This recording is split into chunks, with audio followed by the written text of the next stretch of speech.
और कोटा की सांगौद से बड़ी खबर, जहां खड़िया सहकारी में बने हुए 74 लाख के गबन से जुड़ी बड़ी खबर। सहकारी व्यवस्थापक, पूर्व सहायक व्यवस्थापक ने अभी तक जमा नहीं करवाई है गबन की राशि। सहकारी अध्यक्ष को उच्च अधिकारियों ने एफआईआर दर्ज करवाने के निर्देश दिए हैं। अधिकारियों के आदेश के बाद भी अभी तक एफआईआर नहीं करवाई गई है। गबन की राशि जमा करवाने की अंतिम तिथि भी खत्म हो चुकी है।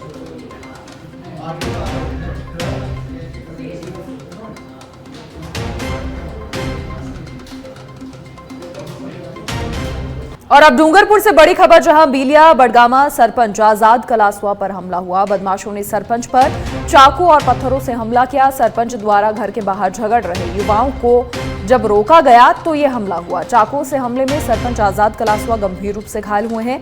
बीच बचाव में जब उनकी पत्नी आई तो उनसे भी मारपीट की गई। घायल सरपंच का डूंगरपुर जिला अस्पताल में लगातार उपचार जारी है। ओबरी थाना क्षेत्र के बीलिया गड़गामा गांव में ये देर रात की घटना है।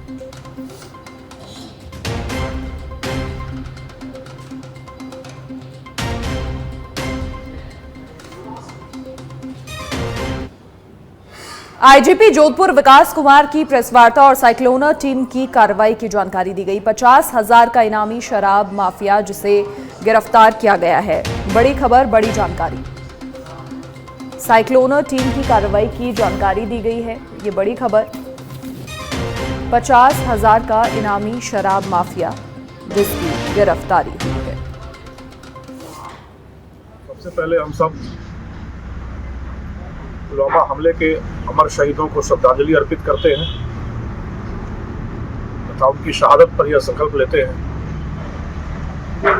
देशद्रोही, अराजक, असामाजिक अपराधी तत्वों के खिलाफ कार्रवाई करने में, उनको नेस्तनाबूद करने में आखिरी सांस तक हम सारे पुलिसकर्मी अपना सर्वस्व न्यौछावर करते हुए उनको नेस्तनाबूद करने के लिए अपना पूरा प्रयास करेंगे और इसके लिए दृढ़ संकल्प एवं कृत संकल्प है। दूसरी बात जो मैं इस पर हम लोग चर्चा करेंगे, शराब तस्करी का एक बड़ा सरगना, एक बहुत ही सनसनीखेज दिन दहाड़े हुई हत्या की वारदात का। और 19 फरवरी को प्रदेश की भजनलाल सरकार अपने कार्यकाल का दूसरा बजट पेश करने जा रही है। प्रदेश सरकार के इस बजट से सिरोही जिले के किसानों को बड़ी सारी उम्मीदें हैं और इसी को लेकर संवाददाता विक्रम सिंह करनौत ने किसानों से खास बातचीत की। क्या कुछ बातचीत हुई, सुनिए। किसान सरकार का जो बजट है वो 19 फरवरी को पेश होने जा रहा है। बजट से सिरोही जिले के किसानों को क्या उम्मीद है और सिरोही जिले के किसानों की क्या क्या मांग है, इसको लेकर के आज हम किसानों से बात करेंगे। मेरे साथ में हैं किसान नेता और कांग्रेस के पूर्व जिला प्रमुख अन्नाराम जी बोराना। अन्नाराम जी बोराना, सिरोही जिले के किसानों की क्या क्या मांग है, सरकार बजट पेश करने जा रही है? सर, किसानों की तो मांग तो खूब है। अब सरकार क्या कर रही है, ये बजट पेश होगा तभी बढ़ेगा।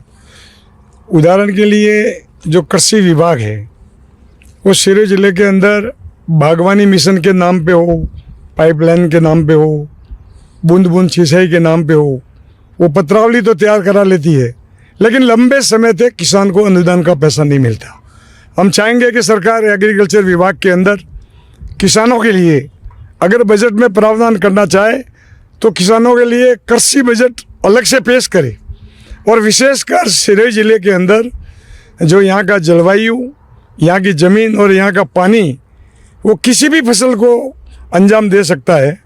इसलिए आने वाले समय में हम उम्मीद करते हैं कि सरकार किसानों के लिए कृषि विभाग और बागवानी विभाग के मार्फत किसानों को अच्छी से अच्छी राहत प्रदान करे। किसानों के लिए बागवानी खेती को लेकर के अन्नाराम जी ने कुछ कहा है। उसके साथ ही मैं बता दूं आपको कि सिरोही जिला जो है वो जिले पूरे राजस्थान के अंदर एक अनूठा जिला है जहां पे सभी प्रकार की फसलें पैदा होती है। मेरे साथ में और भी किसान हैं, उनसे भी जानेंगे। सर, आप क्या मांग रखेंगे किसान होने के नाते कि सरकार क्या बजट में प्रावधान करे कि किसानों को फायदा मिल सके? अब सर क्या मिल रहा है, अभी भाव तो कुछ मिलते नहीं है। जो अपन खेती पकते हैं उसमें को भाव आते नहीं, बातें उसमें तो काफ़ी भाव रहते हैं। मान लो गेहूँ है तो 50 रुपये किलो से बातें, ये चने है तो मान लो 80-70 रुपये से बाए हैं, लेकिन अभी बेचने के लिए जाएंगे तो क्या आएगा, इसका 30 या 35 रुपये बड़ी मुश्किल से प्रावधान हो रहे हैं। गेहूँ है तो 20 से 25 रुपये। अभी कितने आज के ज़माना, महंगाई के ज़माना है, आप पहुँच ही नहीं पाते।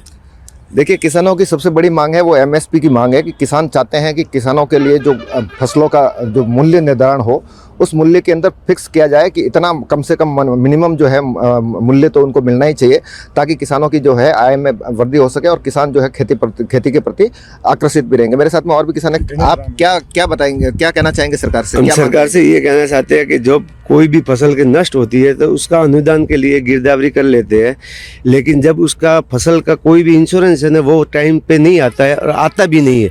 अभी तक नहीं आया। बागवानी का किया हुआ 3 साल हो गए, लेकिन अभी तक न तो पैसे है, खाली मुआवजा आ गया, आज आ जाएंगे कल आ जाएंगे, ऐसे होता है। सरकार ये कोई देती नहीं है मुआवजा। बाकी फसल नष्ट होती है वो किसानों की जाती है। जिससे किसान के भाव है तो हम जिस चीज़ को खरीदते हैं वो 30 गुना रेट से होती है, लेकिन हमको 1 गुना भी इसकी रेट नहीं मिलती है। उसका संशोधन करना चाहिए कि रेट फसल मिलनी चाहिए। किसान हमेशा हर चीज़, जैसे कि DAP है, यूरिया है, उसकी बजट कंपनी बढ़ाती है, लेकिन हमारी कोई फसलों के भाव नहीं है। हम न तो फसल के भाव तय कर सकते हैं और कंपनी मालिक हमेशा अपनी मर्जी से अपने भाव देते हैं। देखिए, किसानों के अंदर बहुत ज़बरदस्त इन्होंने एक बात बताई कि किसान जो है वो अपनी फसल का जो है वो मूल्य निर्धारित नहीं कर पाता है। कंपनियां जितनी भी है, खाद कंपनियां हैं या दूसरी कोई दवाई कंपनियां हैं, वो अपनी रेट तय करते हैं, लेकिन किसानों के पास में अधिकार नहीं है कि वो अपनी फसल का रेट तय कर सके। तो यहाँ के सिरोही के किसानों की एक मांग ये भी है कि किसानों को ऐसा प्रावधान हो जाए, सरकार बजट में ऐसा कोई प्रावधान करे कि किसान खुद अपनी फसल का है वो रेट निर्धारित कर सके और किसान अपने मार्केट में बेच सके, ताकि किसान की आमदनी है वो अच्छी हो सके। सहयोगी हेमंत के साथ विक्रम सिंह कर्नौत, सच बेधड़क, सिरोही। जालौर के भीनमाल से खबर, जहां नगर पालिका की अनदेखी से जुजाणी बस स्टैंड पानी से तरबतर हो गया। नालियों की सफाई नहीं होने से मार्ग पर पानी जमा हो गया। वाहन चालकों और राहगीरों को परेशानियों का सामना करना पड़ रहा है। दुकानों के आगे पानी जमा होने पर व्यापारियों ने भी विरोध जताया है। उनका कहना है समस्या का अगर जल्दी समाधान नहीं होता है तो SDM कार्यालय के समक्ष धरना प्रदर्शन किया जाएगा।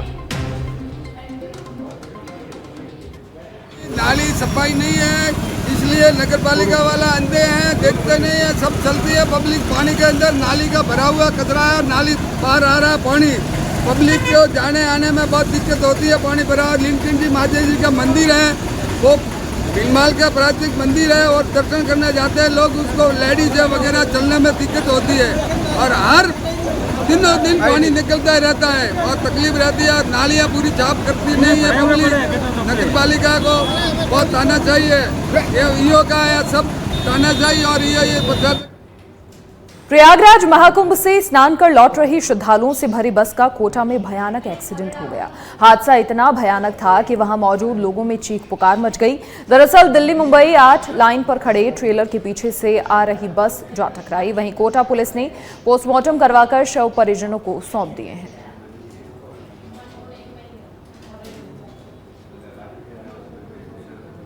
हाँ, कल जो बस का हादसा हुआ उसमें 3 कैजुअलिटी हुई, तो 2 को तो कल पोस्टमार्टम करके भिजवा दिया गया था। एक आज परिजन जो रात में लेट आए थे उनका अभी पोस्टमार्टम करवा के उनको भिजवाया जा रहा है। तो क्या नाम है? अशोक है, मंदसौर से हैं, उनके परिजन आ चुके हैं। बॉडी उनको सुपुर्द कर दी गई है, एम्बुलेंस से उनको शांतिपूर्वक भिजवाया जा रहा है। जी हाँ, पूरा प्रशासन मुस्तैद रहा। कल से लेके जो घटना हुई उसमें तुरंत उसमें दूसरी बस की गई, जो यात्री थे उनको उस बस से विदा किया गया। कुमार गोपाल लाल ब्राह्मण है, जो कल बस एक्सीडेंट में डेथ हुई थी, उसके परिजन आने पे आज उसका पोस्टमार्टम करवाया है। पोस्टमार्टम करा के लाश परिजनों को सुपुर्द कर दी। बस कहाँ से कहाँ आ रही थी? कुंभ, प्रयागराज कुंभ से आ रही थी, मंदसौर जा रही थी। टोटल कितने जने की मौत हुई सर अब तक? 3 और घायल कितने हैं? घायल हुए, इसमें 2 घायल है। प्रशासन नहीं करा रहा है एम्बुलेंस की व्यवस्था, जिस तरह से आइडेंटिटी साफ? हाँ बिल्कुल, प्रशासन नहीं करवा। खबर झुंझुनू से है, जहां अब जिले भर के दिव्यांग जनों को दिव्यांग सर्टिफिकेट के लिए झुंझुनू जिला मुख्यालय स्थित राजकीय BDK अस्पताल के चक्कर नहीं काटने पड़ेंगे। दिव्यांग सर्टिफिकेट अब सोमवार और गुरुवार को जिले के किसी भी जिला अस्पताल, उप जिला अस्पताल या फिर सामुदायिक स्वास्थ्य केंद्र पर विषय विशेषज्ञ से बनवा सकेंगे। इसके लिए CMHO डॉक्टर छोटेलाल गुर्जर ने आदेश भी जारी किए हैं। जिले में दिव्यांगजनों की असुविधा को देखते हुए निदेशक जन स्वास्थ्य महोदय से चर्चा के उपरांत और उनके मार्गदर्शन के उपरांत आज झुंझुनू जिले में दिव्यांगजनों के सर्टिफिकेशन के लिए गाइडलाइन जारी की है। इसमें हमारे जिले में जो भी जिला अस्पताल हैं, उप जिला अस्पताल हैं, सामुदायिक स्वास्थ्य केंद्र हैं, वहाँ पे जहाँ पर भी स्पेशलिस्ट डॉक्टर उपलब्ध हैं, सभी जगह सभी डॉक्टर्स हैं जो विषय विशेषज्ञ चिकित्सक हैं, वो सभी ये दिव्यांगजन का सर्टिफिकेट जारी कर सकते हैं। इसके संदर्भ में आज यहाँ CMHO कार्यालय से आदेश जारी किए गए हैं ताकि जो दिव्यांगजन हैं दिन रात कोई पेंशन के चक्कर में या नौकरी के सर्टिफिकेट के लिए दिन रात चक्कर डिस्ट्रिक्ट लेवल पे काटते रहते हैं, उन सभी की असुविधा नहीं हो, इसको देखते हुए हमने सभी जगह सभी DH, SDH और CHC पर जो भी स्पेशलिस्ट डॉक्टर हैं उनको सर्टिफिकेट जारी करने के लिए।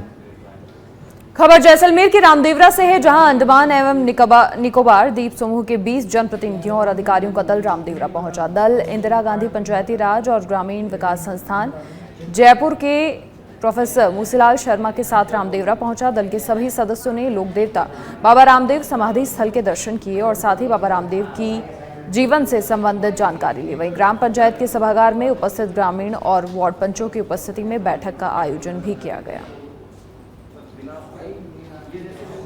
बीच में जो भी पंचायती राज व्यवस्था है उसके लिए हमने साझा एक दूसरे से विचार साझा किए। जैसा कि पंचायती राज व्यवस्था राजस्थान में यहाँ जननी भी रही है, 1959 से यहाँ सबसे पहले पंचायती राज व्यवस्था लागू हुई, जो पूरे देश में उसी के अकॉर्डिंग आगे बढ़ी। और राजस्थान में पंचायत व्यवस्था शुरू से ही प्रभावी रही है। महिलाओं की भी इसमें भागीदारी है। आज अपने बीच में महिलाएं नहीं आई, लेकिन सभी जगह महिलाएं भी आती हैं और महिलाएं आजकल सभी जगह अपना अच्छा प्रतिनिधित्व दे रही है राजस्थान में। जैसा कि आप सभी इस 3 दिवसीय विजिट में अपन यहाँ जैसलमेर आए हैं, तो जैसलमेर के रामदेवरा के साथ अपन आगे भी जाएंगे, वहाँ भी जैसलमेर और सब दूसरी जगह भी अपने को और देखने का मौका मिलेगा। वहाँ सब जनप्रतिनिधियों से वार्ता भी करेंगे। मैं BDO साहब को, उनकी पूरी टीम को, ग्राम पंचायत के सरपंच साहब सभी।